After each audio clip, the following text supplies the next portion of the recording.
कार्तिक माह में तुलसी जी की कहानी। कार्तिक माह में सभी औरतें तुलसी जी को जल से सींचा करती थीं। एक बुढ़िया भी थी जो कार्तिक माह में तुलसी जी को सींचने जाती थी और जब वह जाती तो तुलसी माता से कहती कि हे तुलसी माता, सत की दाता, मैं तेरा बिरवा सींचती हूँ, मुझे बहू दे, पीले रंग की धोती दे, मीठा ग्रास दे, बैकुंठ में बास दे, अच्छी मौत दे, चंदन का काठ दे, अच्छा राज दे, खाने को दाल भात दे और 11 के दिन कृष्णा का कंधा दे। बुढ़िया माँ की यह बातें सुन तुलसी माता सूखने लगीं। तुलसी माता को यूं सूखते देख भगवान ने पूछा कि हे तुलसी, तुम दिन प्रतिदिन क्यों सूखती जा रही हो?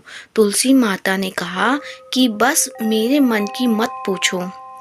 भगवान ने कहा कि मैं नहीं पूछूंगा तो कौन पूछेगा। इस पर तुलसी माता कहती हैं कि एक बुढ़िया आती है और अपनी बात कहकर चली जाती है। मैं उसकी सभी बातें पूरी कर दूंगी, लेकिन कृष्ण का कंधा कहाँ से लाऊंगी? भगवान कृष्ण बोले कि वह मरेगी तो अपने आप ही कंधा देने आऊँगा। तुम बुढ़िया माई से यह बात कह देना। इसके बाद बुढ़िया मर गई। बुढ़िया के मरने पर सारा गांव इकट्ठा हो गया और उसका अंतिम संस्कार आने पर उसे उठाने लगे, लेकिन वह बहुत भारी हो गई, जिससे उसकी अर्थी टस से मस नहीं हुई। सभी बोले कि यह तो बहुत संस्कारी थी, बहुत पूजा पाठ करती थी, कोई पाप नहीं किया, फिर यह इतनी भारी कैसे हो गई? बूढ़े ब्राह्मण के वेश में भगवान आए और कहने लगे कि यह भीड़ कैसी है। तब गांव वाले बोले कि एक बुढ़िया मर गई है और वह इतनी पापिन थी कि उसकी अर्थी नहीं उठ रही है, बहुत भारी हो गई है। भगवान बोले, मुझे इसके कान में कुछ कहने दो, फिर यह उठ जाएगी।